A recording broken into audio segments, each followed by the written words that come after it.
Les phénomènes qui arrivent, ils ne sont perçus que par deux dimensions, le temps et l'espace. Donc, on les mesure, on les perçoit, on les observe, on les étudie à travers ces deux dimensions, l'échelle de l'espace et du temps. Et donc, pour chaque phénomène physique, pour chaque phénomène biologique, il y a une échelle de temps, c'est-à-dire le laps de temps dans lequel se déroule ce phénomène. Donc, il y a des phénomènes qui s'observent ou qui se déroulent sur des millions d'années, comme par exemple la tectonique des plaques. Donc, à l'échelle humaine, on ne peut pas les observer. On voit leurs effets, on voit quelques événements comme la sismologie qui arrive à étudier quelques mouvements, mais on ne voit pas, par exemple, la dérive des continents, on ne la voit pas, on ne peut pas l'observer à l'échelle humaine. Par contre, la floraison d'une herbacée, on peut. Et donc, ce sont des événements qui n'arrivent pas, qui n'ont pas la même échelle de temps. Et dans nos objets d'étude, puisqu'on s'occupe de la nature, on observe, on étudie la nature en biologie, donc on étudie des phénomènes biologiques, et en écologie, on déborde sur les sciences de la Terre, sur la climatologie, la géographie, etc.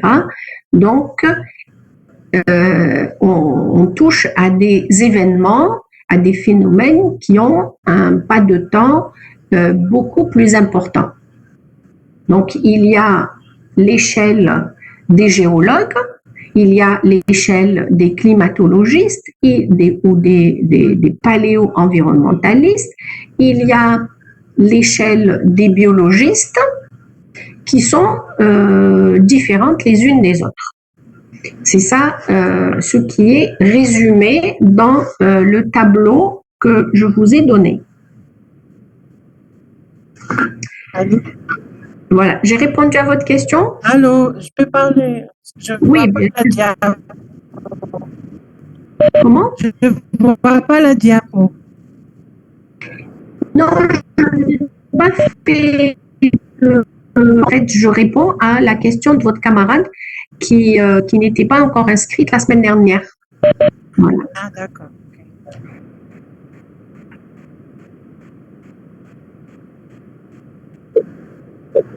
Le principe, il est normalement, ce ne sont que des rappels à partir du moment où vous avez fait ça en cartographie.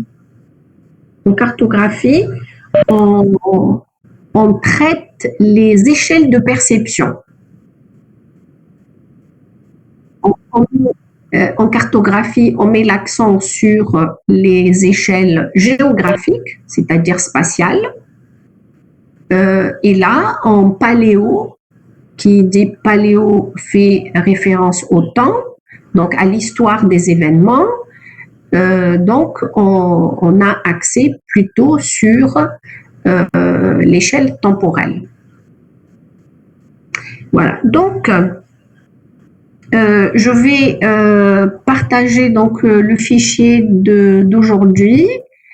Alors, je vais faire ça. Je vais donc, oui, je viens ici. Je fais partage d'écran. Alors, vous n'êtes que 12. Normalement, vous êtes combien?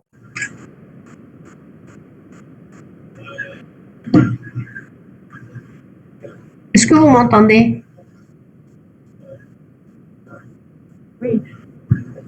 Normalement, 27, normalement. Normalement, vous êtes 27. D'accord. 27. Bien. Voilà, donc normalement, Est-ce que vous voyez mon écran? Oui, normalement.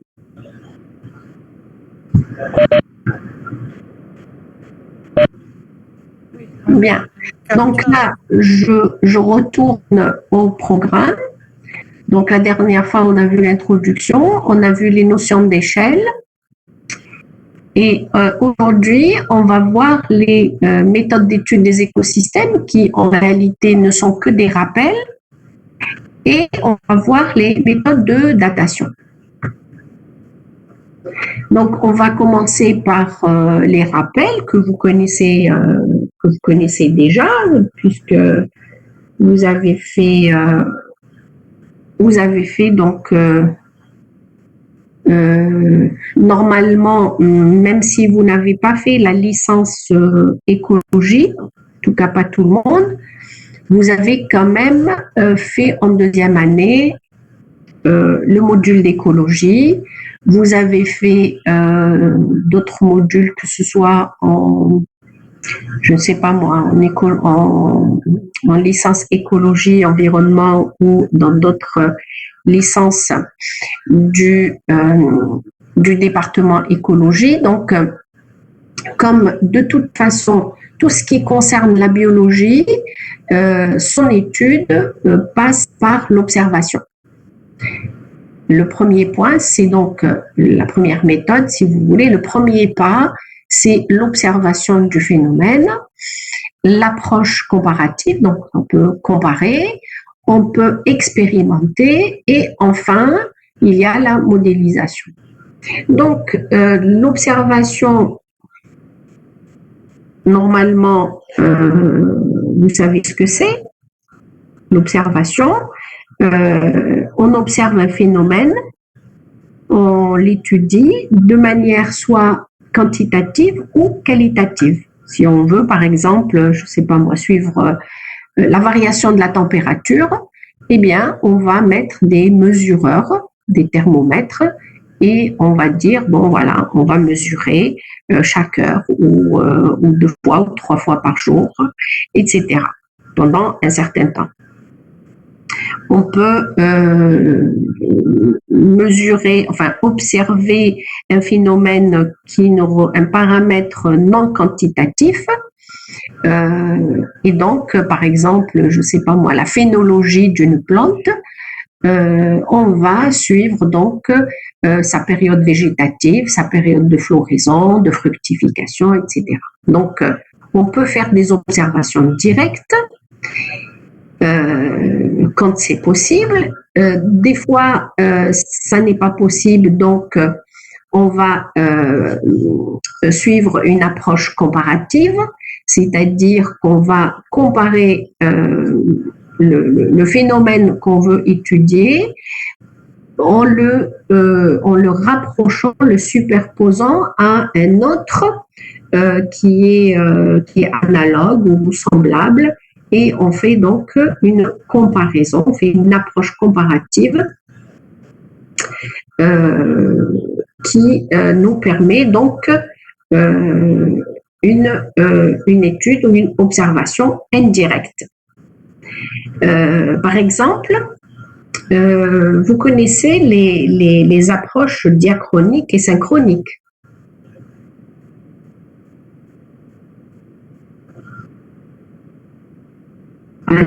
Allô, allô? Vous êtes là?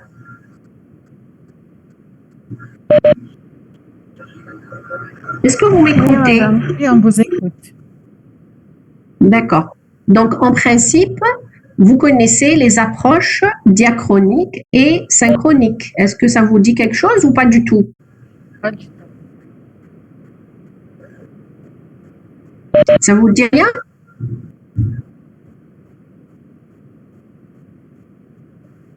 Oui? D'accord, très bien. Donc, en fait, si vous voulez, comme on ne peut pas, si par exemple on veut suivre l'évolution d'une forêt, par exemple à partir du sol nu jusqu'au climax, qui est l'état d'équilibre, l'état le plus évolué, dans une succession évolutive, ou même l'inverse, dans une succession, si on pense qu'il y a dégradation, donc une évolution régressive, eh bien, ça se fait sur un pas de temps qui est très important, plusieurs dizaines, voire des centaines d'années. Donc, à l'échelle d'un chercheur, d'un être humain, ça n'est pas possible. À l'échelle d'un master, par exemple, d'un PFE de master ou même d'une thèse de doctorat, ça n'est pas possible. Et donc, si vous voulez, on va prendre des approches comparatives qui nous permettent d'étudier, disons, de détourner l'échelle par approche, par exemple, diachronique, qui, donc, diachronique, ça veut dire que on va suivre, on va prendre par exemple, des observations qui ont été faites dans le passé par d'autres personnes. Hein, et par exemple, dans le siècle passé, on peut les gens qui ont fait l'observation, ils sont morts, mais heureusement qu'ils ont laissé des traces de leurs travaux.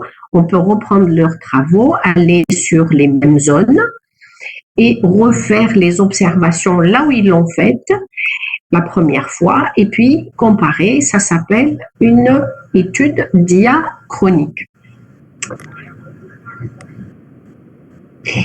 L'étude synchronique, ça veut dire qu'on va chercher les mêmes éléments, par exemple les mêmes forêts, qui soient dans des situations, dans des stades successionnels différents, et les étudier en même temps. Par exemple, la même année, je peux travailler, par exemple, sur une forêt de chênes.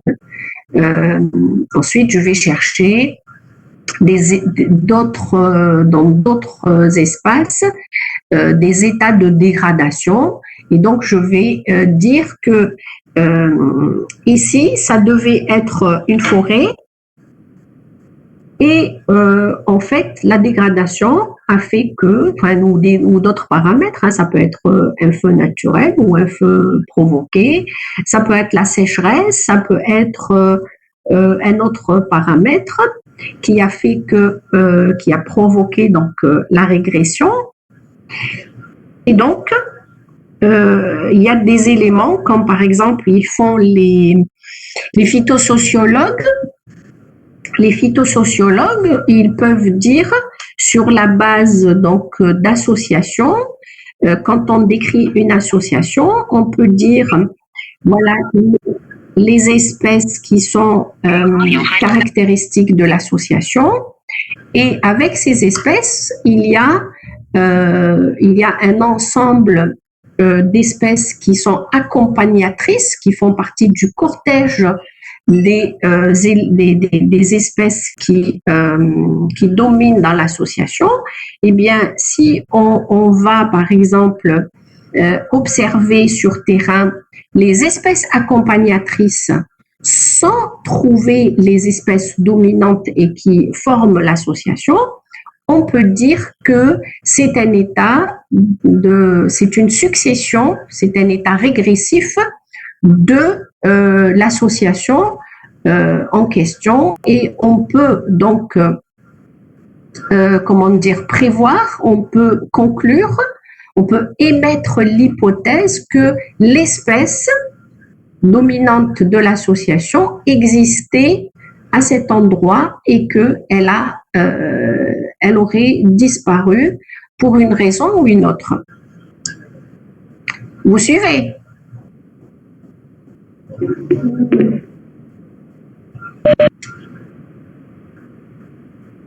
Oui?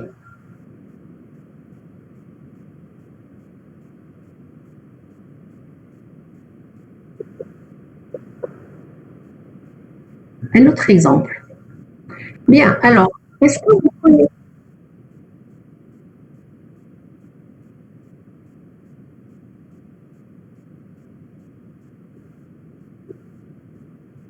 Non, non, non, non, non, non, non, non, non, non, non, non. Ça, c'était tout à l'heure, je parlais des échelles. Maintenant, non. Ça, c'était un rappel de ce qu'on a fait la semaine dernière. D'accord? Aujourd'hui, on est en train de parler des méthodes d'étude des écosystèmes. D'accord? Ça aussi, c'est des rappels. Donc, l'observation, vous savez tout ce que c'est. Les approches comparatives, donc approche diachronique et synchronique. Je peux donner un autre exemple. Vous connaissez tous le barrage vert? Oui, le barrage vert. Bien. Oui.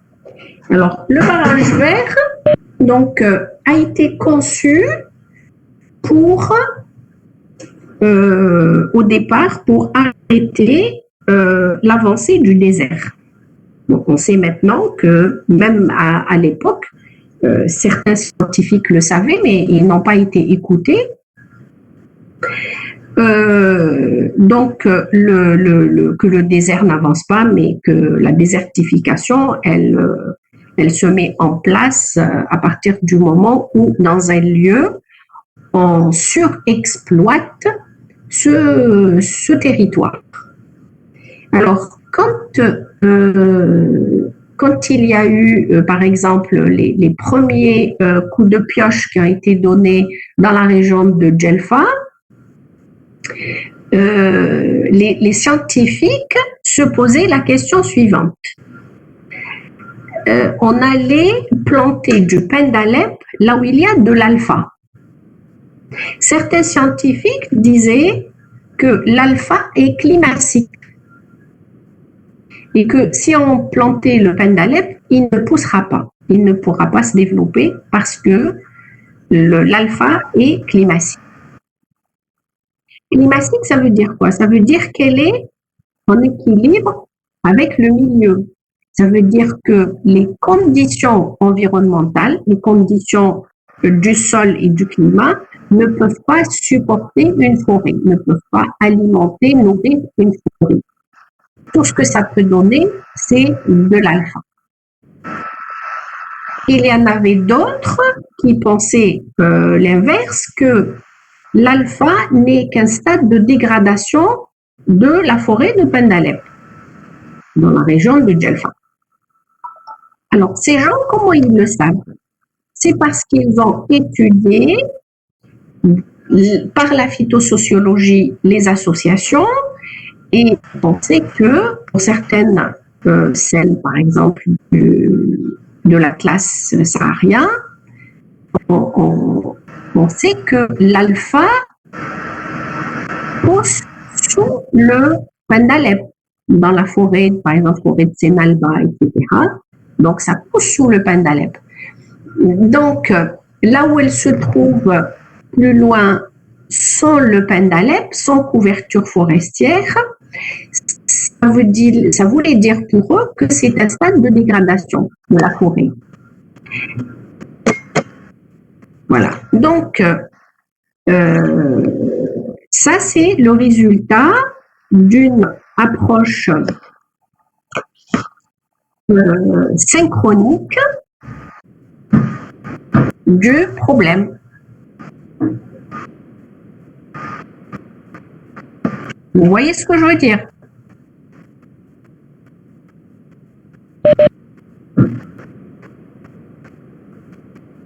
Bien. Donc, ensuite, nous avons l'expérimentation. L'expérimentation, bien sûr, quand il est possible de faire une expérimentation, c'est bien, on l'a fait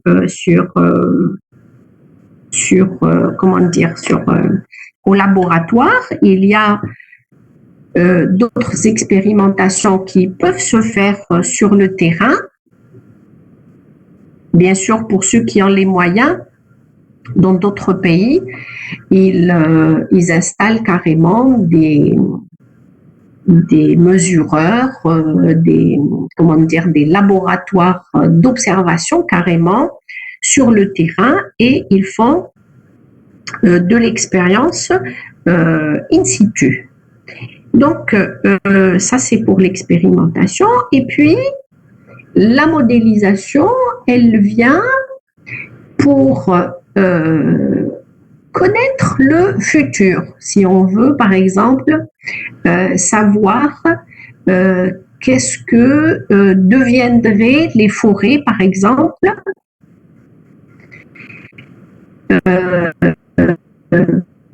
en relation avec les changements climatiques, eh bien, on a recours à la simulation sur la base de données actuelles et parfois même sur des données du passé. On peut donc injecter ces données dans un modèle mathématique et simuler un scénario futur dans 100 ans ou plus que deviendrait, par exemple, je donne l'exemple du cèdre, le cèdre que vous connaissez, j'espère tous. Donc, le cèdre de l'Atlas, il pose la problématique du dépérissement, c'est-à-dire qu'il y a des pans entiers de la forêt de cèdre, que ce soit dans les Aurès ou dans l'Ouarsenis, il y a des pans entiers qui dépérissent, c'est-à-dire des arbres qui meurent. Alors, on peut faire le lien avec les changements climatiques, avec les attaques parasitaires, etc. Toujours est-il que le dépérissement est bien là.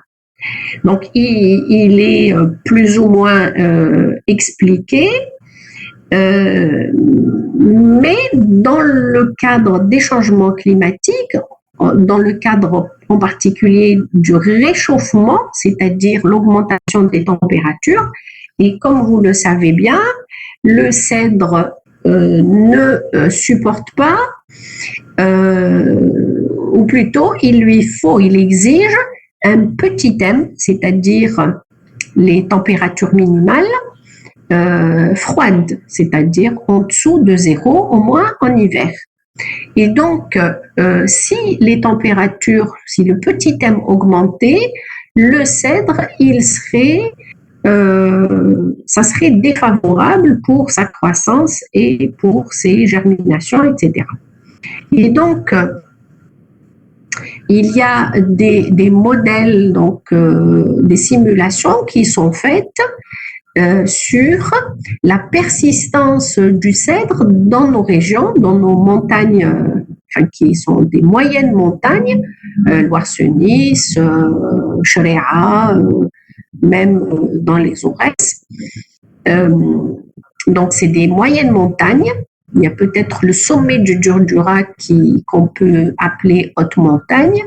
Donc, on pense par ces modèles mathématiques que dans un siècle, si les températures continuent à augmenter, les forêts de cèdre en moyenne montagne disparaîtraient. Et donc, il en resterait peut-être un peu dans le haut Atlas marocain, parce qu'il dépasse les 2000 mètres. Hein, il arrive, vous avez le mont Tobral qui culmine à 4000 mètres. Donc là, les espèces qui aiment le froid, telles que le cèdre, vont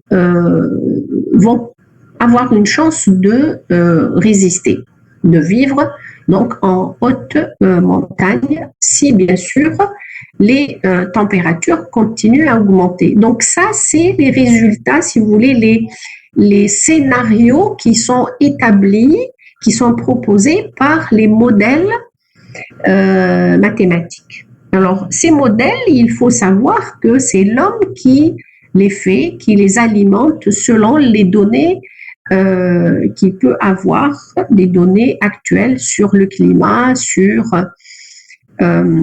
les changements de température, de précipitation, et aussi sur les connaissances qu'on peut avoir sur l'auto-écologie des espèces.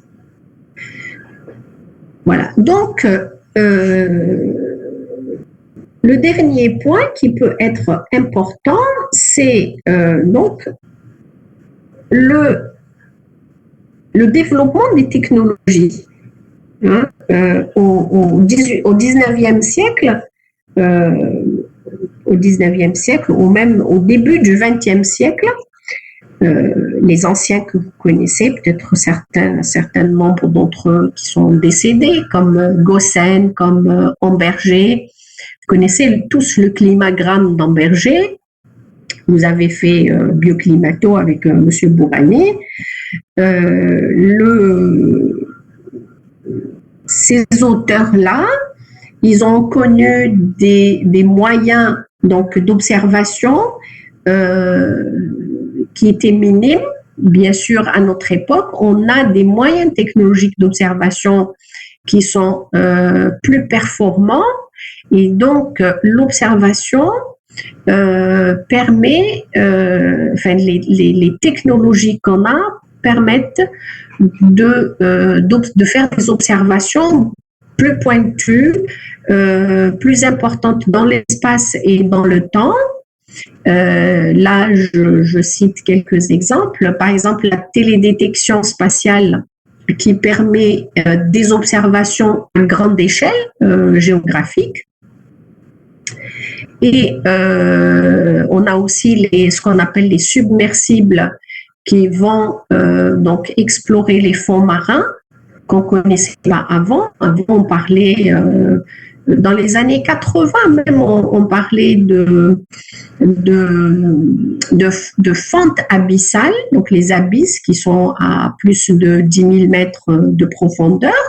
On disait à l'époque qu'il n'y avait pas de vie et que les êtres, il n'y avait pas d'êtres vivants donc à cette profondeur parce qu'il n'y avait pas de lumière, et que la nourriture, la matière organique qui était fabriquée dans la zone euphotique, c'est-à-dire là où il y a de la lumière, ne descendait pas jusque-là. Il n'y avait que des argiles, etc. Au final, avec l'exploration, avec les moyens technologiques qu'on a actuellement, on a remarqué qu'il y avait de la vie, il y avait des bactéries qui faisaient de la chimiosynthèse, et donc il y a donc la vie est possible même dans les fentes abyssales et même dans ce qu'on appelle les zones nivales, c'est-à-dire là où il y a des glaces éternelles comme en altitude ou dans l'Antarctique, par exemple, le pôle sud. On a remarqué donc des micro-organismes qui arrivaient à boucler leur cycle de développement à moins 50 degrés ou plus. Et donc, ces moyens technologiques ont permis une avancée extraordinaire donc des connaissances de la vie, de la nature et aussi de l'écologie. Alors, bien sûr, on a parlé du plus grand, télédétection, etc. On peut aller vers le plus petit, les traceurs ou les marqueurs moléculaires qui sont importants pour l'écologie. Vous avez, par exemple, on peut mesurer dans les sols des molécules telles que les acides humiques qui sont des traces que laissent les organismes vivants. Donc, c'est à l'issue de la décomposition de la matière organique, on peut avoir de la décomposition de la litière, on produit des acides humiques, etc., dont on peut trouver des traces dans les sols. Et donc, on peut suivre à l'échelle moléculaire donc les traces de vie et donc avoir une idée sur leur vie ancienne. Et donc, c'est ce qui permet aussi d'alimenter les modèles pour savoir quel pourrait être le futur de ces êtres vivants, de ces biocénoses, de ces écosystèmes.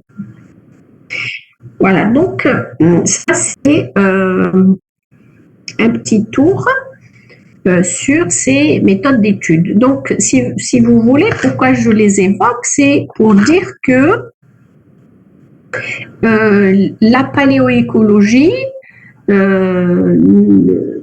n'est pas très différente de l'écologie actuelle.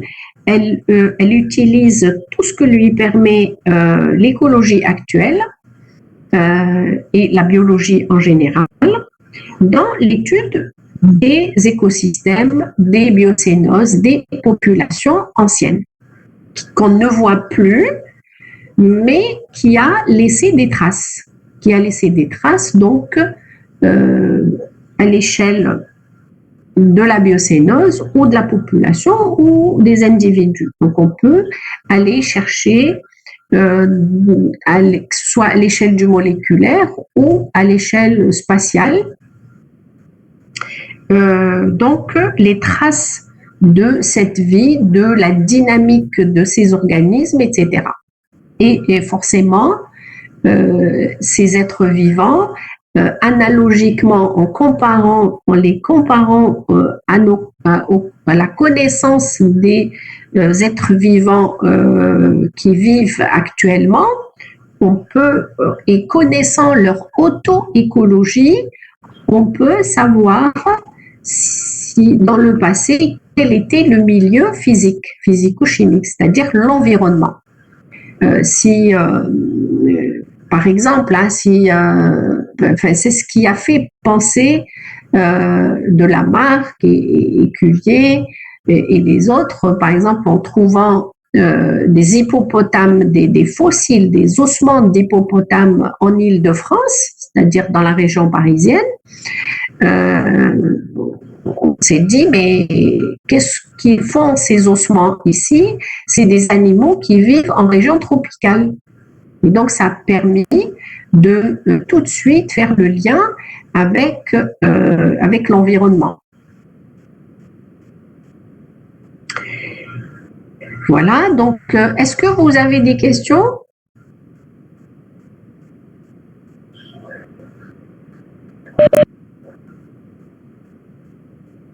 Oui.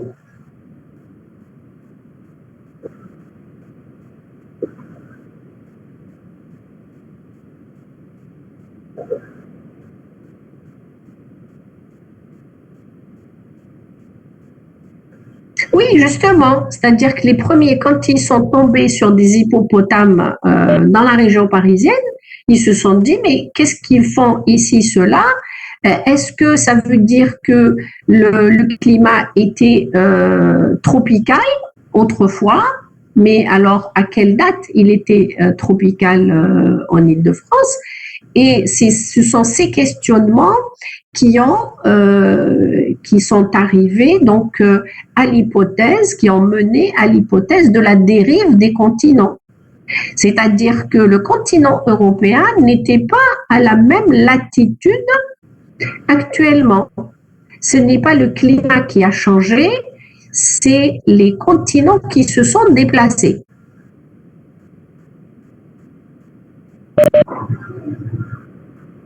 Je vous en prie. Voilà, donc, si les autres, est-ce que vous avez des questions? Oui. Pour les traceurs. Oui. Pour les traceurs, on peut parler des traces métalliques laissées dans le sol. J'ai pas bien entendu, les traceurs, oui? Oui, pour les éléments de traces métalliques. On peut travailler avec ça. Les traceurs, les marqueurs des processus écologiques, par exemple, si je prends le C13, le carbone 13, l'isotope 13 du carbone,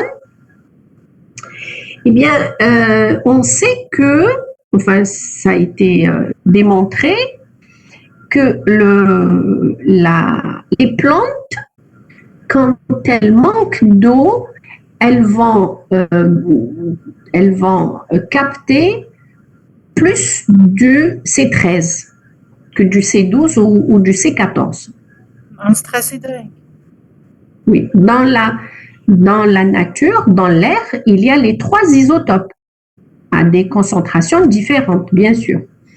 Et donc, la plante, quand on est dans une période de sécheresse, la plante, elle va prendre plus de C13.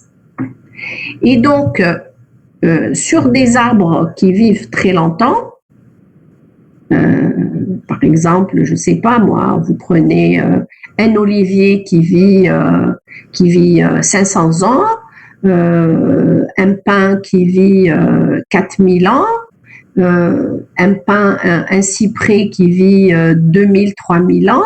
Eh bien, si on prend par exemple une carotte et on mesure le delta C13 dans les cernes, on peut tracer donc une courbe de variation du C13 et on peut mettre une relation qu'à chaque fois qu'il y a une augmentation du C13, ça correspond à une période de sécheresse.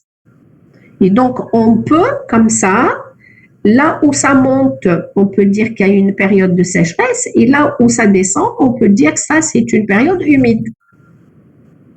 Donc, le C13 est un marqueur moléculaire.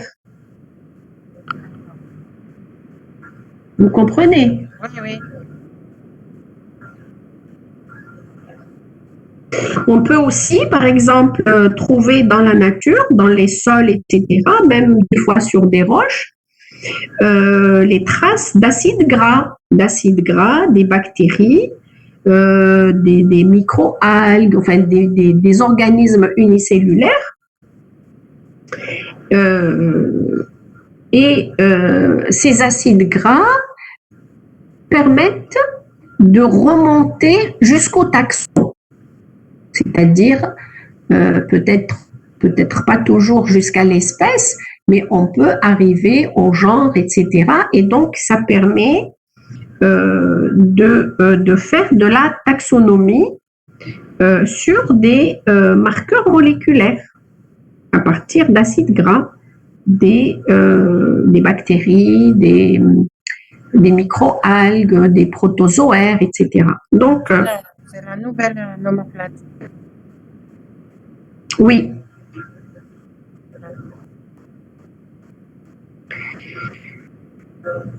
Voilà. Et donc, on peut même, par exemple, si vous prenez le microscope électronique à balayage, là, c'est encore beaucoup plus facile. Vous mettez votre échantillon et il vous donne plus des photos des agrandissements jusqu'à 1000 fois ou 2000 ou des fois même 8000 fois ou plus ou 15 000 fois, eh bien, il vous donne aussi la composition chimique de l'élément.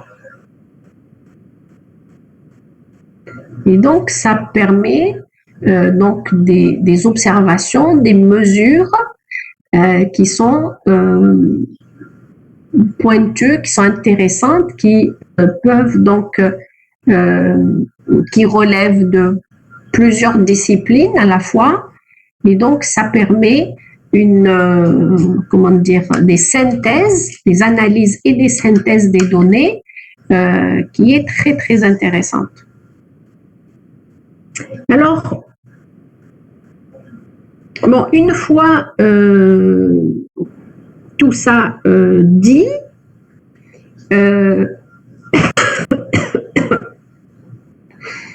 donc on peut observer, comparer, expérimenter, modéliser, mais après il faut dater.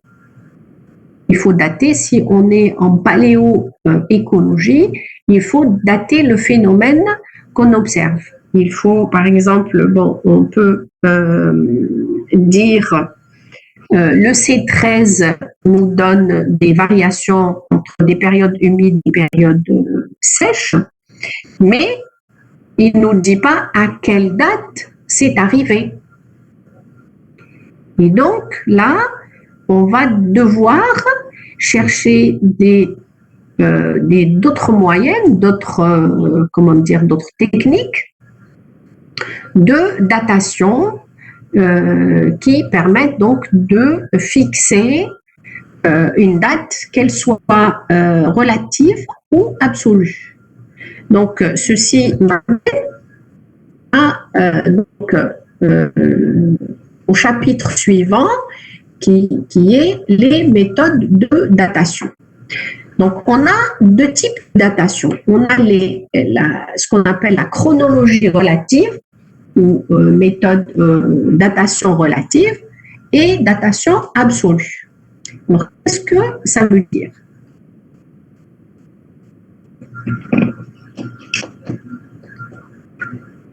La chronologie relative, ça veut dire tout simplement qu'on n'a pas une date bien précise. C'est-à-dire que j'ai pas 1940 ou 1850, c'est pas ça. La chronologie relative, c'est la relativité des phénomènes entre eux. C'est-à-dire on a un élément qui s'est déroulé avant ou après un autre phénomène. Donc c'est une chronologie qui met les éléments en rapport entre eux. C'est-à-dire un élément X est arrivé avant Y et inversement. Donc, cette chronologie relative, elle a été beaucoup développée par les géologues, ceux qui font ce qu'on appelle la stratigraphie. Donc, la stratigraphie, c'est quoi? C'est l'étude des strates, c'est-à-dire des couches géologiques, les couches de roches. Bien sûr, en stratigraphie, c'est-à-dire en sédimentologie, vous avez donc les couches qui se forment les unes sur les autres.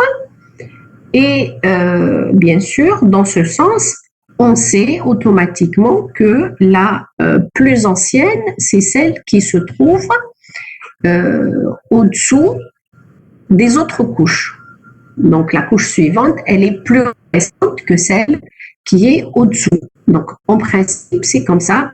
Bien sûr, la stratigraphie nous apprend que bon, c'est un peu plus compliqué que ça. J'espère que vous avez regardé le lien que je vous ai donné. À part la conférence, je vous avais donné un autre lien vers des slides, en fait, qui expliquent un peu la stratigraphie et donc l'âge des différentes strates, comment elles se fait les unes par rapport aux autres. Ensuite, donc ça, c'est ce qu'on appelle une datation relative. C'est relatif, un élément relativement à un autre, il va être plus récent ou plus ancien qu'un autre élément ou phénomène. Alors, donc, on peut citer comme exemple les constructions. Les constructions, par exemple, si vous faites un tour à Alger, vous savez que Alger Centre, par exemple, ce sont des constructions qui datent du XVIIIe siècle. Enfin, les bâtiments de l'époque coloniale, mais il y a autour, par exemple, dans les hauteurs d'Alger, il y a des bâtisses comme par exemple le musée du Bardo, comme Villa Abdeltef, comme etc. Donc, ce sont des bâtisses qui datent de l'époque ottomane, tout comme la Casbah. La Casbah, c'est plus ancien. Donc, si vous voulez, quand il y a eu, par exemple,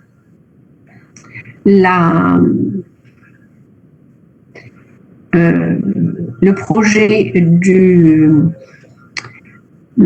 du métro à Sahjouhada, la station de métro de Sahjouhada, elle a beaucoup retardé la construction du métro. Pourquoi? Parce que dès qu'ils ont commencé à creuser, ils sont tombés sur des sites archéologiques.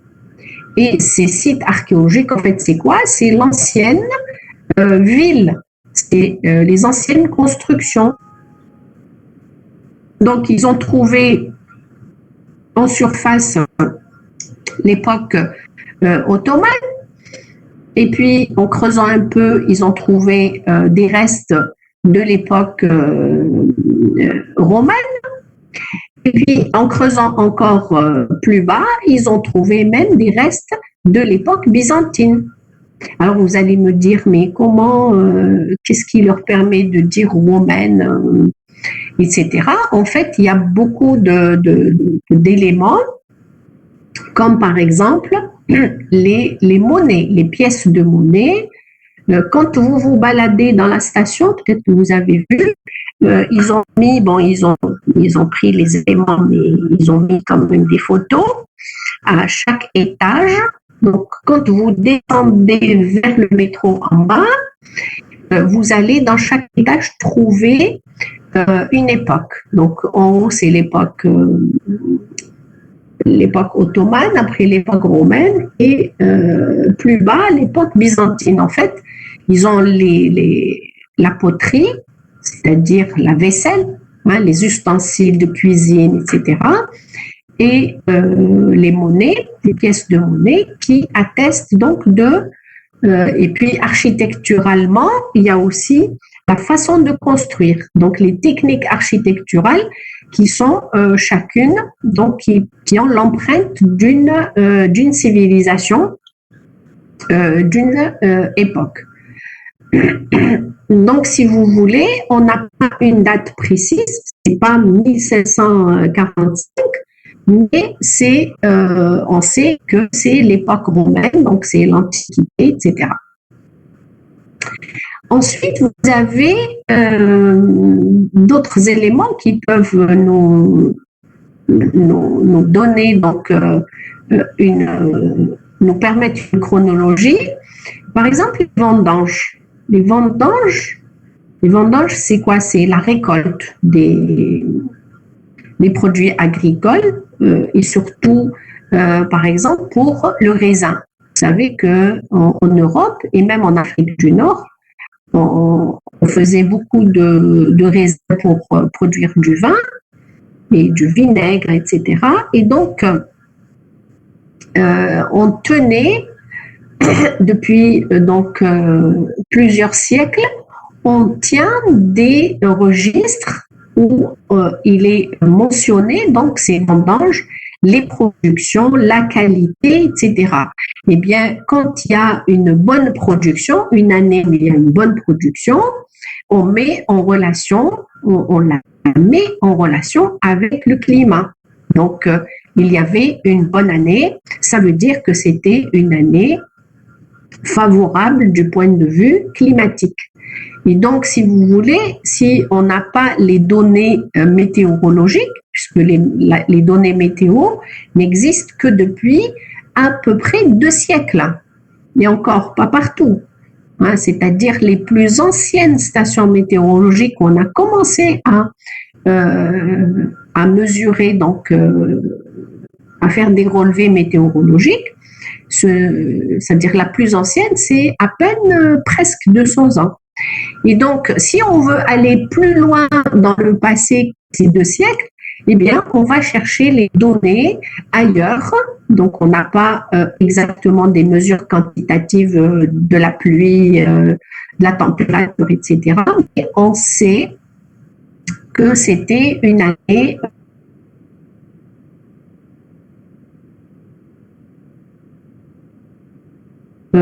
ce sont des données qui peuvent aider donc ceux qui travaillent sur ces variations, cette dynamique du climat, etc.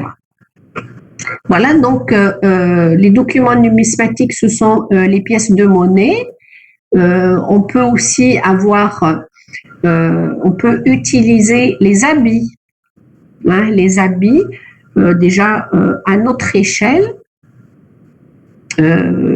quand on regarde par exemple dans les films, quand l'histoire d'un film se passe dans les années 70 ou dans les années 50, tout de suite, quand on regarde, même si on n'a pas vu le film depuis le début, on sait que ça, c'était l'époque, c'est les années 50 ou les années 70 ou les années 80. Quand vous regardez les vieux tubes de, comment il s'appelle déjà, de Hamidou avec Sarwel Loubia, etc., avec sa banane, la coiffure et tout, on sait tout de suite que c'est les années 80, au début 90. Donc, ces éléments nous permettent de situer dans le temps, même si ça ne nous donne pas une date précise, ça permet de situer dans le temps les phénomènes qu'on étudie. Alors, donc, dans ces modes ou chronologies relatives, ces éléments comme la céramique, la monnaie, etc., nous permettent de dresser ce qu'on appelle une chronotypologie, c'est-à-dire des types. Donc, les objets sont classés par type.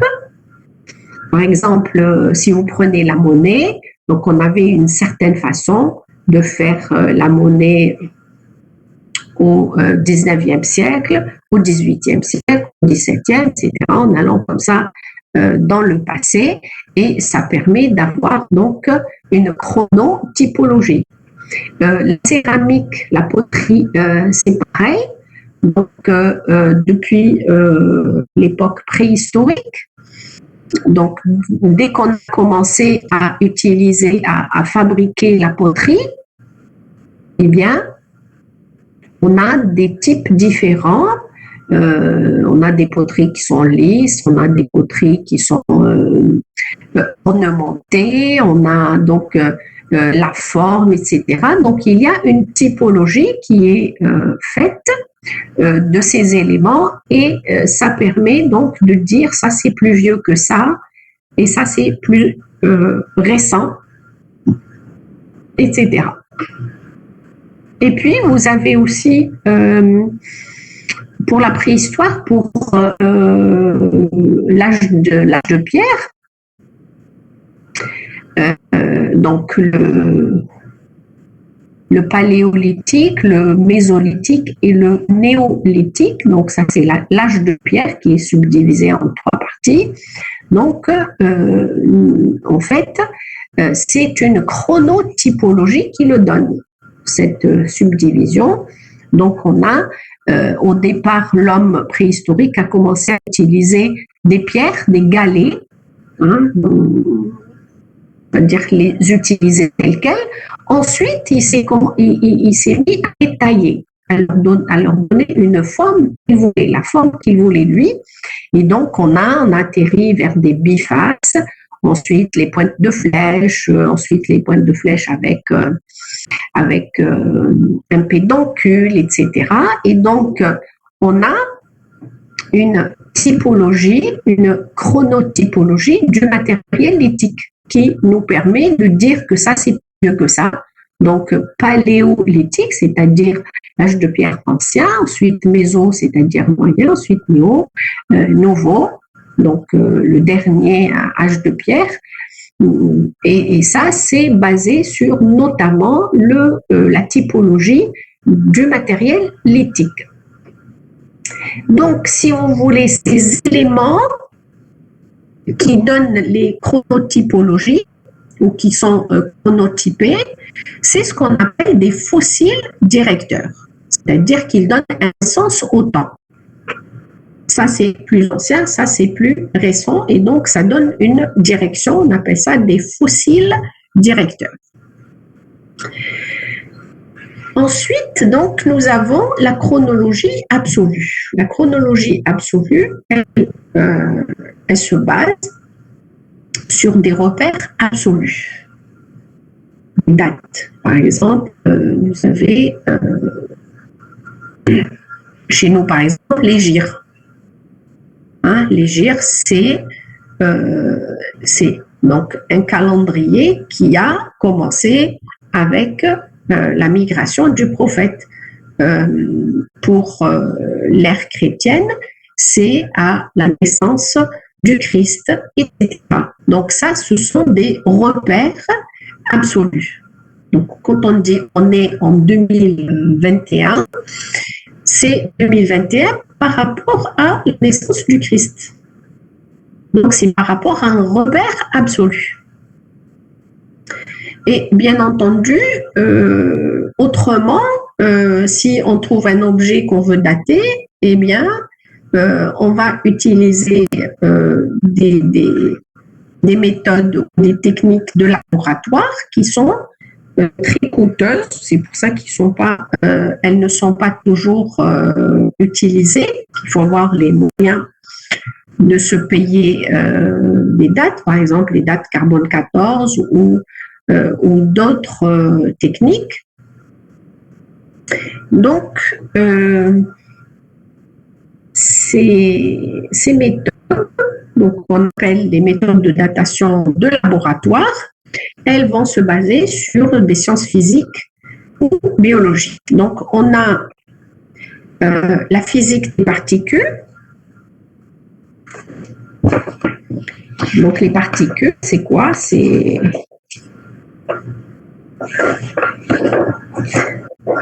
le carbone 14, c'est les autres éléments comme l'argon, le thorium, etc.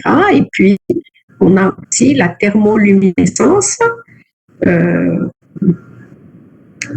qui est donc, par exemple, si on veut dater la céramique, donc c'est de l'argile qui a été donc cuite pour faire la poterie. Si vous voulez faire une poterie qui tient, bien sûr, on la fait cuire dans des fours à très haute température. Donc, ça veut dire que cette argile a accumulé une certaine énergie.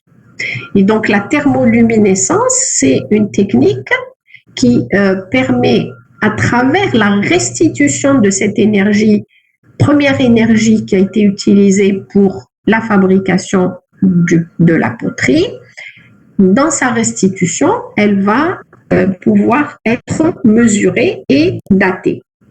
Donc, le carbone 14, c'est pareil.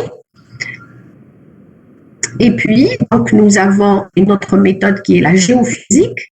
Donc, dans la géophysique, on peut utiliser l'archéomagnétisme, donc le magnétisme de la Terre, qui permet de dater. Et puis, nous avons donc aussi comme méthode absolue de datation la dendrochronologie. La dendrochronologie, je pense que vous savez ce que c'est. Dendro fait référence à l'arbre. La dendrologie, c'est l'étude des arbres.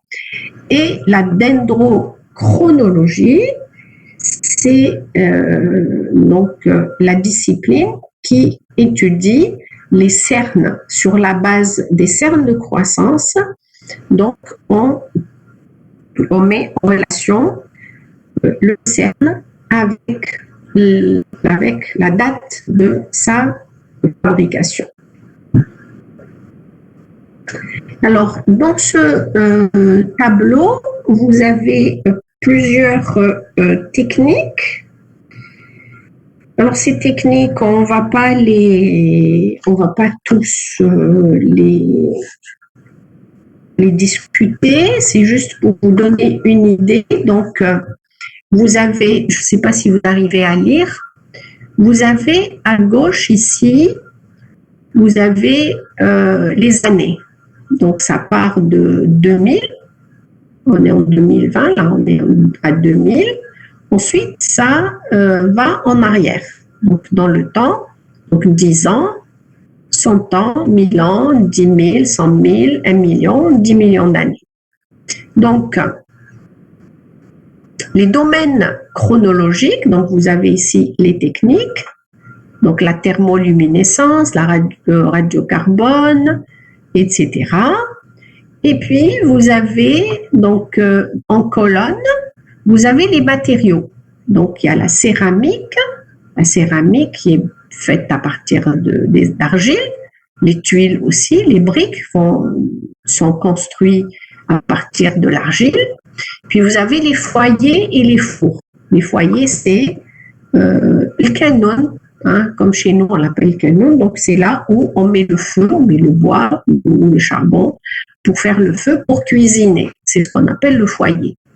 Ensuite, vous avez le silex, qui est une roche, le silex brûlé, les volcans, les dunes, les loess. Les loess, ce sont des limons. Et vous avez ici les sédiments lacustres et marins. Lacustres, c'est en rapport avec les lacs. Le bronze, la calcite, les coquilles, l'obsidienne, le verre, les laitiers de fonderie. Ça, c'est dans les fours de métallurgie.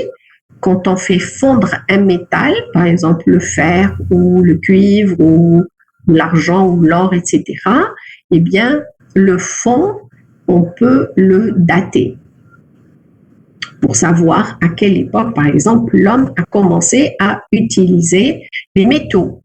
C'est pour ça qu'on a après l'âge de pierre est venu l'âge du fer, l'âge des métaux. Donc ici, vous avez ensuite la tourbe, les os, le bois et le charbon de bois. Donc, ce tableau, il nous dit, par exemple, avec la thermoluminescence, cette technique, qu'est-ce qu'on peut dater? On peut dater la céramique, les foyers, le silex, etc. Donc, là où il y a une croix, tous ces éléments, tous ces matériaux peuvent être datés avec la technique de thermoluminescence. Cependant, donc à gauche, on nous donne, donc vous avez un trait qui vous donne donc les dates qui sont précises, donc entre 100 ans et 100 000 ans, les datations sont précises, c'est-à-dire la thermoluminescence est une bonne méthode de dater quand les éléments sont entre à peu près là, je ne sais pas, 50 ans et 100 000 ans.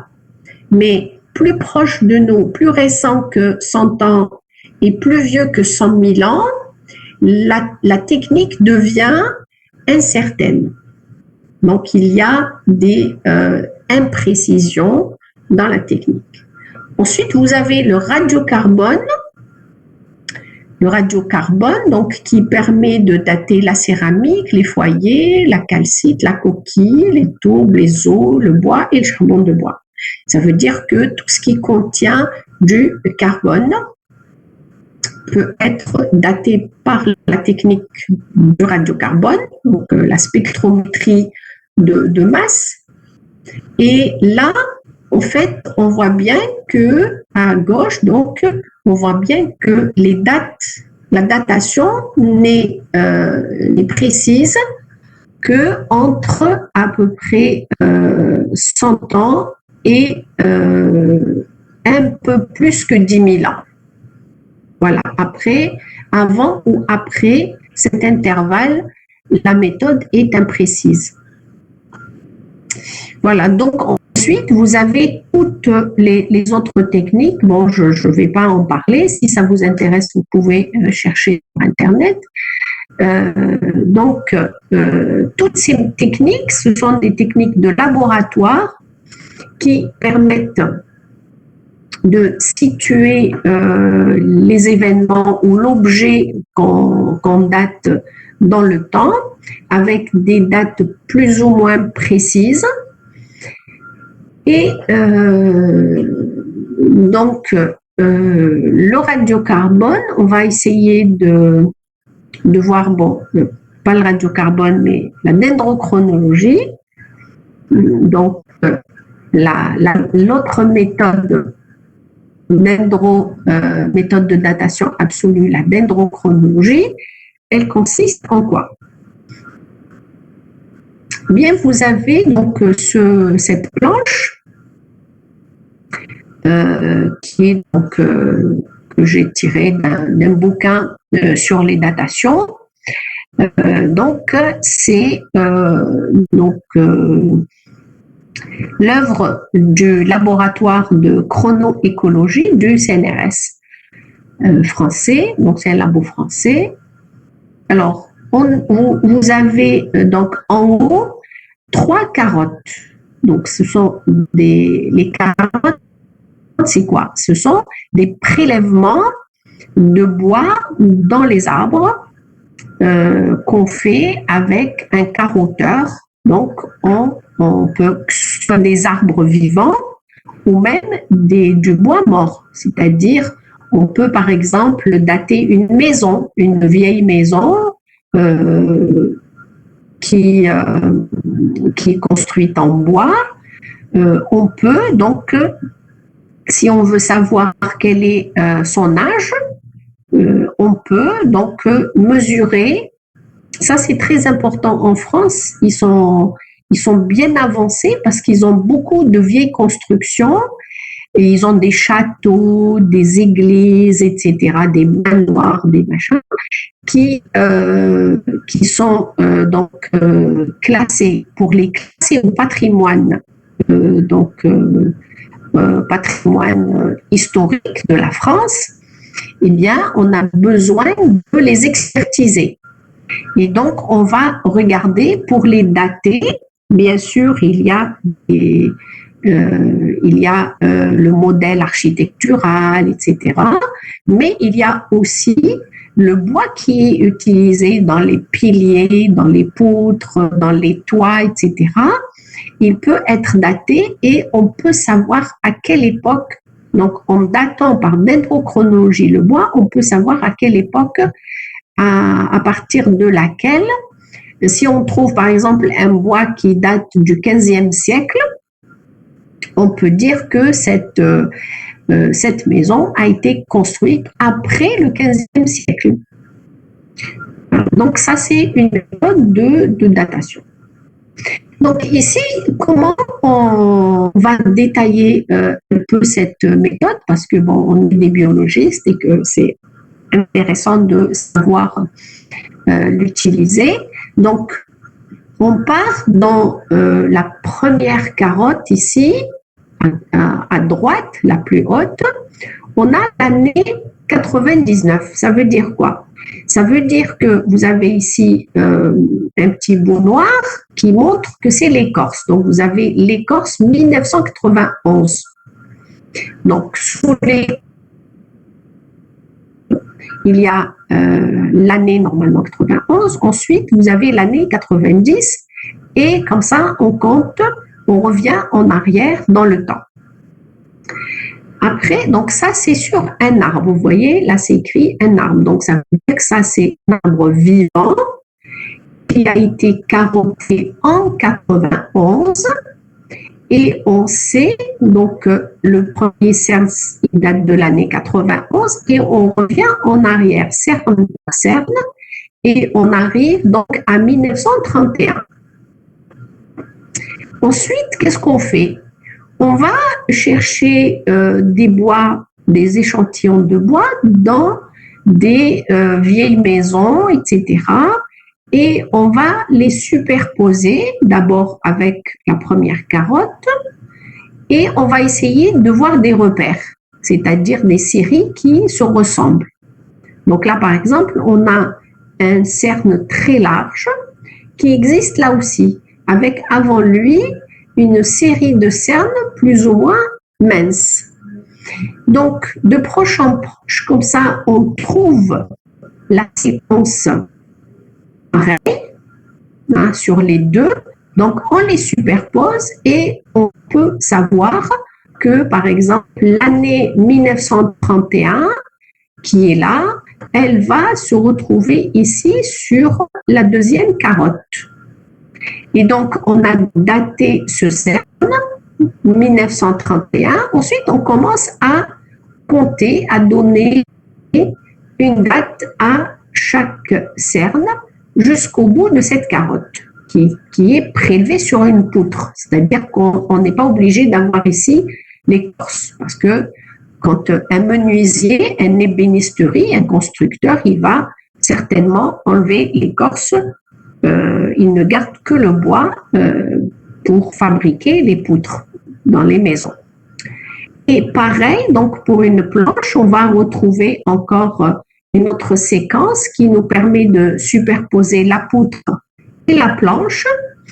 Et ainsi, on va trouver donc une série très importante qui va de 1991 à 1867. Et là, on trace les courbes. Ça, c'est des courbes donc d'épaisseur ou de largeur des cernes. Et donc, on a des courbes des trois carottes. Et en réalité, on va les superposer. On va les superposer comme elles sont. Et puis après, on va en faire une seule. On fait une seule carotte. Et cette série qui va de 1991 à 1867, elle va être archivée et utilisée comme référence pour les datations futures. Donc, le laboratoire, il cherche toujours des vieux arbres ou des bois dans des vieilles maisons, etc., qui leur permettent d'avoir des séries de plus en plus longues, qui vont loin dans le passé et qui leur permettent donc d'effectuer leur expertise de datation. Alors, donc voilà un exemple. Donc là, vous avez donc des arbres qui sont vivants au XXe siècle. Là, vous avez une maison du 19e, une autre maison du 18e et une autre maison du 17e siècle. Donc, qu'est-ce qu'ils font? Ils prélèvent le bois de ces arbres vivants. Donc, ils ont, au niveau de l'écorce, ils ont le dernier cerne. Ils savent quand est-ce qu'il a été fabriqué. Par exemple, si c'est 1998, c'est le dernier cerne, c'est 1998. Et de proche en proche, ils vont dresser. Donc, vous voyez ici en bas, vous avez les courbes. Donc là, par exemple, ils ont fait 2 carottes, prélèvement de 2 arbres. Ils ont 2 courbes. Là, ils ont 3 échantillons. Là, ils ont 3 courbes. Et ainsi de suite. Donc, ils ont superposé tous ces échantillons et ils vont ensuite donc faire une seule courbe par élément. Et à la fin, donc là, ils ont une seule courbe. Et en bas, tout à fait en bas de cette figure, vous avez la courbe de la largeur du cerne moyen, bien sûr, parce que c'est le fait de lisser, c'est-à-dire de faire la moyenne entre 2 courbes, 3 courbes, etc. On arrive à une courbe de largeur moyenne qui couvre une très grande époque. Donc là, on va du XXe siècle, de 1998, donc pratiquement la fin du XIXe siècle, plutôt du XXe siècle, jusqu'au XVIIIe siècle, prélèvement du XVIIe siècle ici. Donc, cette série chronologique, ou cette série dendrochronologique, c'est une série de référence. Alors, comment on va l'utiliser? Le labo, il peut recevoir un échantillon et un échantillon de bois d'une maison, d'une épave, par exemple, si on tombe sur un bateau, un vieux bateau coulé en mer, on ne sait pas à qui il appartient, on veut le dater, eh bien, on peut donner donc à ces experts, à ce laboratoire, leur demander de faire des échantillons. Donc, ils viennent avec des carotteurs, ils vont carotter dans plusieurs endroits, par exemple au niveau des toits, au niveau des piliers, des poutres, etc. Ils font plusieurs prélèvements, donc vous les voyez ici. Vous avez des rondelles, vous avez des carottes, etc. Et puis pour chaque échantillon, ils vont tracer une courbe de largeur des cernes et donc ils vont faire une moyenne, c'est-à-dire pour avoir une seule séquence de tout ce bois. Et ensuite, qu'est-ce qu'ils vont faire? Ils vont faire glisser cette courbe moyenne des échantillons de la maison, donc du bâtiment qu'ils veulent dater. Ils vont cette courbe, ils vont la faire glisser sur la courbe de référence qu'ils ont. Et une fois qu'ils ont trouvé le bon emplacement, ils savent que, ici par exemple, là où elle s'arrête, ils savent que c'est l'année, donc le décompte des années en marche arrière. Donc on sait que c'est à cette époque qu'a eu lieu donc la construction de la bâtisse. Voilà, puisque si on a l'âge de l'arbre, la bâtisse, elle a été construite après, puisque l'arbre a vécu avant. Il a vécu, il a grossi, donc il a poussé, il s'est formé, il a formé son bois, et c'est après qu'il y a eu prélèvement de son bois, il y a eu taille par l'ébéniste, etc., pour donc la construction de ce bâtiment. Donc voilà un exemple de comment on utilise donc cette méthode dendrochronologique pour dater de manière absolue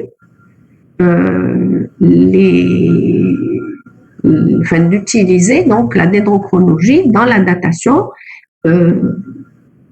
de certains objets. Par exemple ici en archéologie, puisque c'est l'archéologie qui utilise, qui a en charge donc la datation des bâtisses, des épaves et même d'autres éléments. On peut avoir, je ne sais pas moi, par exemple, un meuble, un bureau, un violon, par exemple, un instrument de musique fait en bois. On peut vouloir le dater et donc il est intéressant d'utiliser la dendrochronologie comme technique de datation.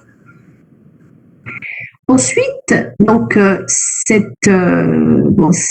c'est une datation absolue qui sert donc en archéologie, mais pas seulement. Pas seulement, pourquoi? Je vous ai dit tout à l'heure que il y a certains arbres, comme le Pinus aristata, etc., qui peuvent vivre très longtemps. Il y a des arbres vivants qui ont 4000 ans. Et donc, l'intérêt justement de la dendrochronologie qui donne des dates absolues, donc la série chronologique de ces arbres, il y en a qui sont beaucoup plus vieux, c'est-à-dire si par la dendrochronologie, on continue à allonger les séries en utilisant du bois mort dans les bâtisses, dans les arbres qui sont morts et qui n'ont pas été décomposés. Donc, on a des chronologies qui sont très importantes et justement, ce qui est intéressant, c'est que la courbe du carbone 14, la courbe de variation du carbone 14 qui est présentée ici, vous avez donc cette courbe-là, cette courbe qui est qui coupe le rectangle en deux. Donc ça, c'est une courbe du carbone 14. Donc c'est la teneur en carbone 14 de l'air. Et donc là, en abscisse, vous avez le temps, et là, vous avez le taux de l'âge carbone 14. Donc, vous avez ici le repère 0, c'est après JC, donc on est en 2000, donc ici c'est 2000, ici c'est 0, donc c'est l'ère chrétienne. Et puis, donc, on repart en arrière, donc vous avez le 0, ensuite vous avez 1000 ans, 2000 ans, 3000 ans, 4000 ans, 5000 ans, etc., jusqu'à ici 21 000 ans. Donc, ça, c'est l'âge réel. Et là, vous avez l'âge du carbone 14. Et on voit bien que les deux courbes, elles se superposent au début jusqu'à une certaine limite. Ici, si on fait la projection, on a à peu près presque 1000 ans. Donc, on voit bien qu'après, les variations deviennent très importantes et il y a une déviation, donc il y a une grande, de plus en plus qu'on va dans le passé, la différence est importante.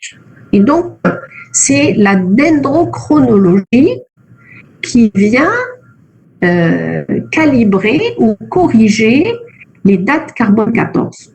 Donc, bien sûr, cette correction, elle se fait sur la base donc d'un logiciel qu'on peut avoir gratuitement, enfin qu'on peut faire si on a des dates, on peut les calibrer soi-même sur Internet.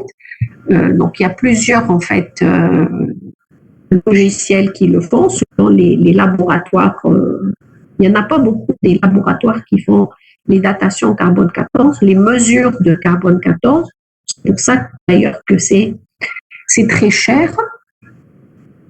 Donc, voilà l'intérêt de la dendrochronologie dans la correction de la courbe des âges plutôt carbone 14. Voilà, donc j'ai terminé le chapitre. On ne va pas voir plus de choses. On n'aura pas le temps et de toute façon, ce sont des méthodes plutôt qui relèvent de la physique, donc ce qui n'est pas l'objet de notre cours. Donc, je vais, moi, m'arrêter ici pour aujourd'hui et je vous laisse donc faire vos commentaires, vos questions, etc.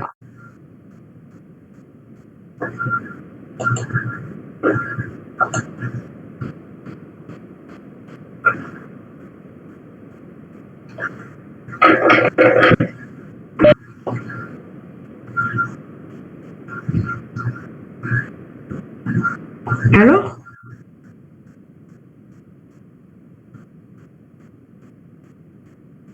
Je vais regarder le chat, s'il y a quelqu'un qui a dit quelque chose.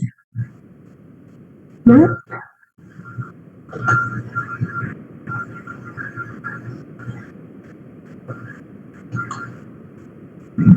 Vous êtes là ou vous êtes parti? D'accord.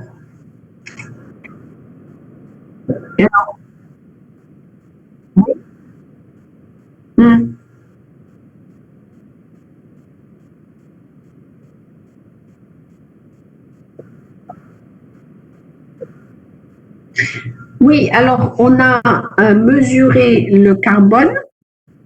Le carbone, en fait, si vous voulez, comment on a tracé cette courbe?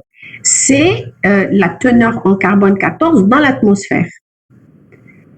Et donc cette teneur, elle n'est pas constante dans le temps, puisque le carbone 14, dès que l'élément, l'être vivant meurt, plutôt, il y a le carbone 14 dans l'air, c'est-à-dire qui est à l'état minéral, et puis dans tous les êtres vivants, puisqu'on est fait de carbone, il y a donc un taux de carbone 14 dans nos tissus, dans nos os, etc.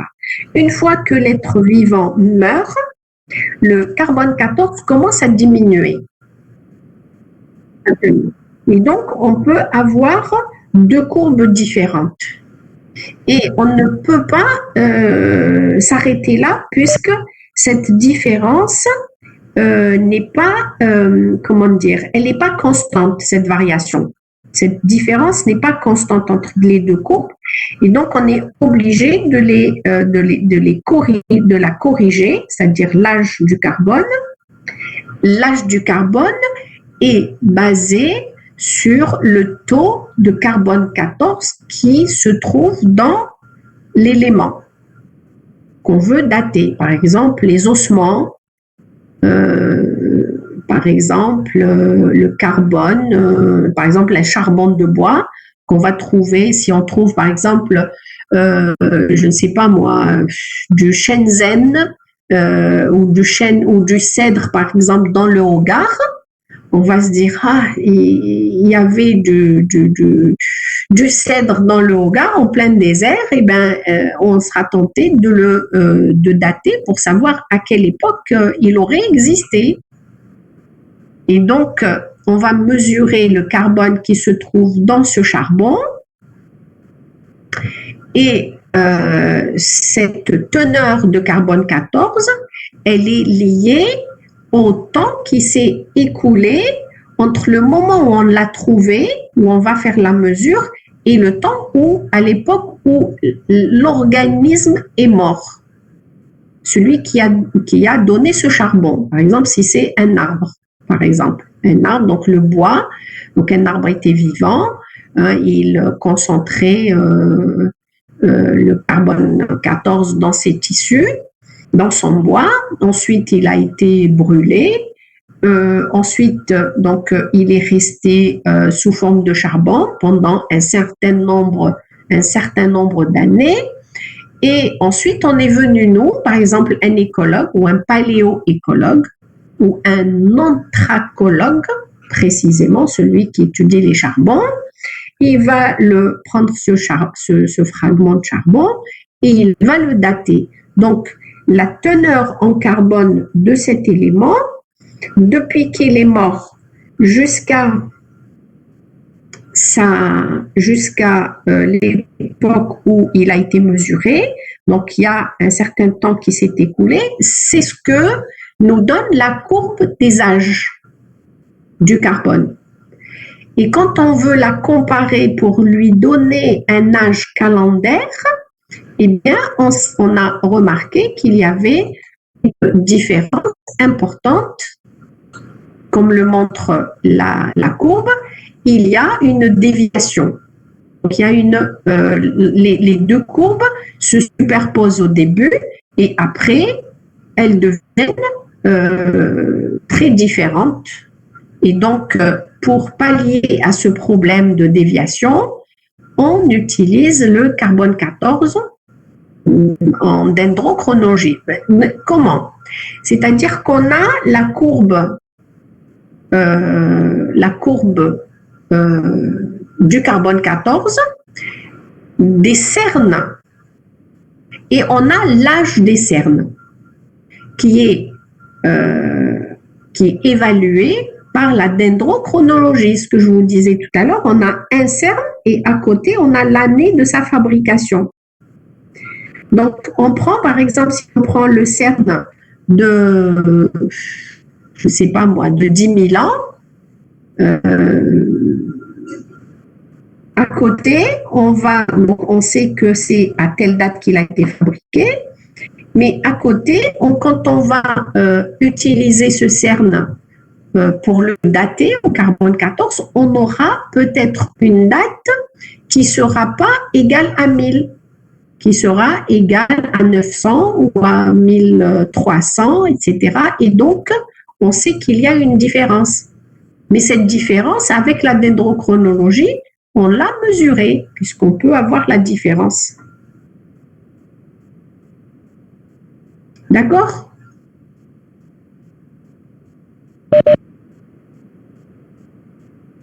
Je vous en prie. Alors, d'autres questions?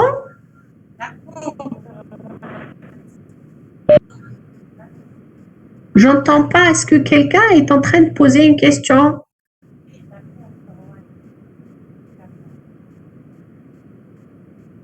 Bon, j'entends une voix, mais j'arrive pas à comprendre. Bien, j'espère que tout le monde a eu le PDF que j'ai envoyé tout à l'heure.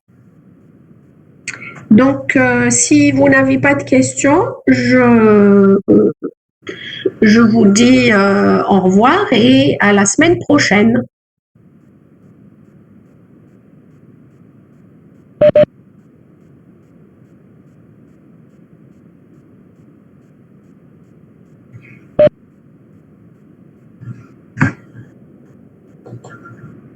Ouais, il n'y a toujours rien dans le chat.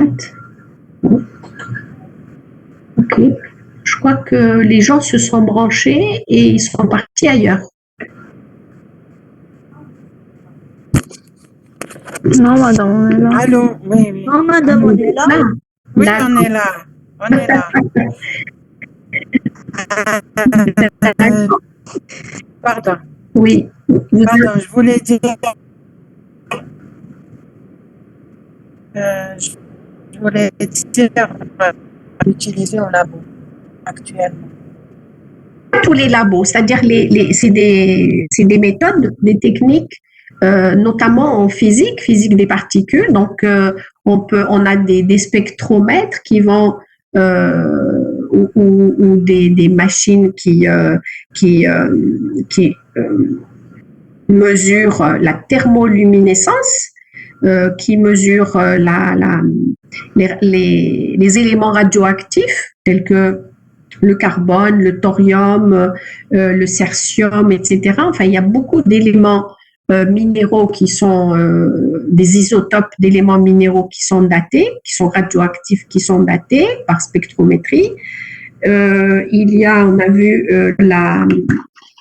l'archéomagnétisme. Donc, bon, ça, moi, je pourrais pas, et d'ailleurs, ça sert à rien qu'on développe la technique. Celle que j'ai développée, c'est la dendrochronologie parce qu'on est des biologistes et c'est à notre portée. Donc, on peut utiliser la dendrochronologie d'abord comme méthode de datation, mais pas seulement. La dendrochronologie est aussi à la base de la dendroclimatologie, donc qui est une discipline paléoécologique, puisqu'elle nous permet, une fois qu'on a daté les cernes par la dendrochronologie, on peut mettre ces cernes en relation avec le climat et déterminer donc le témoignage de ces cernes par rapport au climat de l'année où ils se sont fabriqués. Voilà, donc dendrochronologie et dendroclimatologie, peut-être qu'on en parlera un peu par la suite, donc dans l'évolution de ce cours. Voilà. D'autres questions?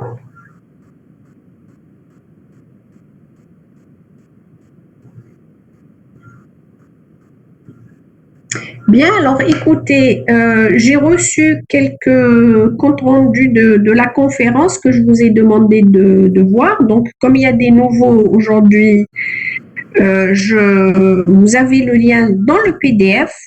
Donc, je vous laisse encore une semaine pour m'envoyer le compte rendu. Alors, s'il vous plaît, dans le compte rendu, bien sûr, vous avez un petit texte sur la page YouTube qui présente la conférence. Donc, je ne vous demande pas de me recopier cette présentation. Je vous demande de dire ce que vous avez compris. Et bien sûr, vous pouvez aller plus loin, donner votre avis, si vous êtes d'accord ou pas d'accord, etc. Mais quel est le message qui est donné par ce professeur du muséum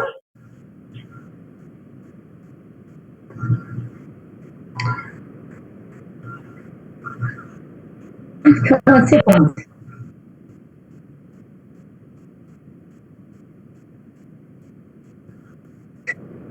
Oui, je vous écoute.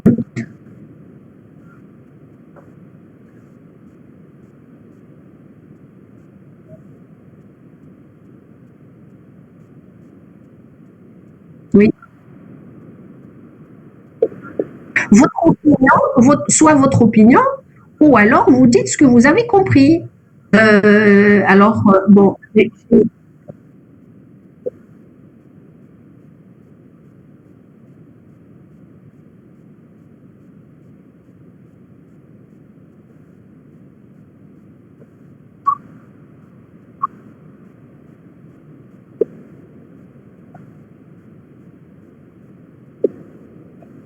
d'accord, il y a pas de souci. Pas de souci. Vous pouvez me renvoyer votre travail. D'ailleurs, si quelqu'un veut refaire, veut revoir, parce que bon, vous pouvez la revoir. Si vous la revoyez, si vous la voyez une fois, deux fois, trois fois la conférence, vous allez mieux comprendre ces idées et ça va vous permettre de faire une synthèse. D'accord? Donc, soit vous faites une synthèse, soit vous dites il a dit ça, c'est-à-dire vous pouvez mettre en tiré l'essentiel de ce que vous avez compris, ou alors vous faites une synthèse.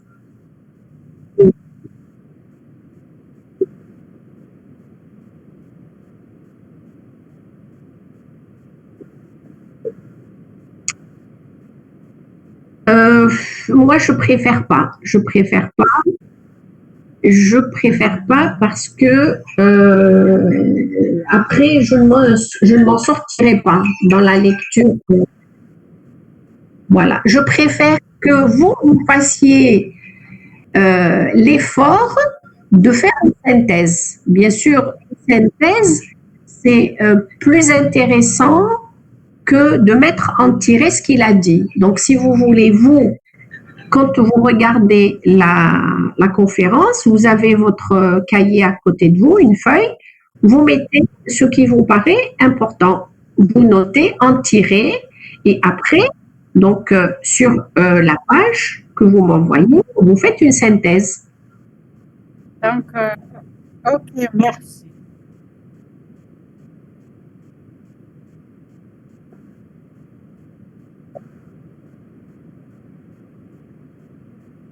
D'accord.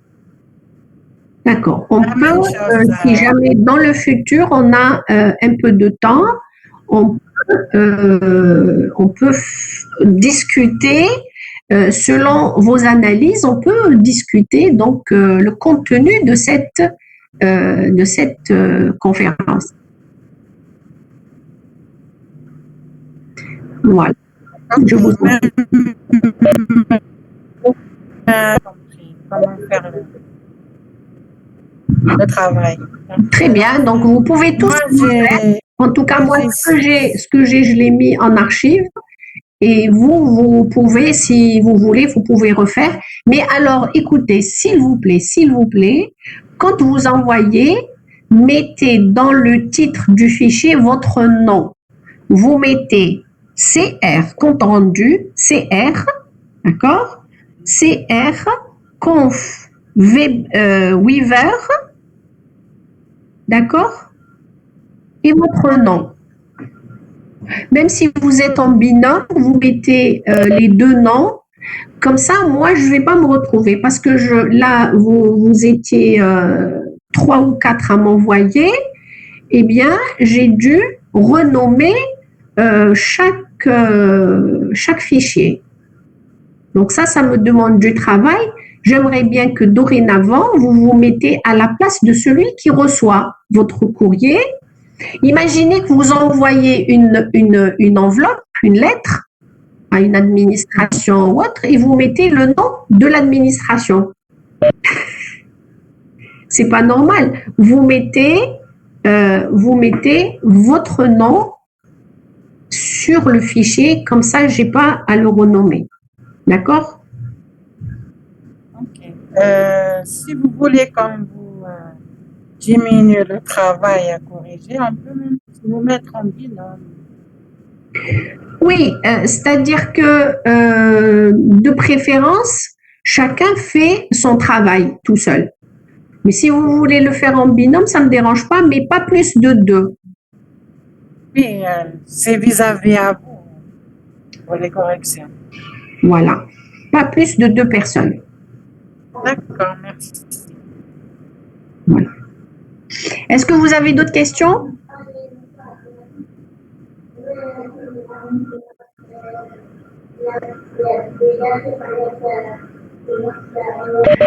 Bien, alors donc je vous dis au revoir à la prochaine fois alors. Merci. Au revoir et merci. Allez, au revoir. Au revoir.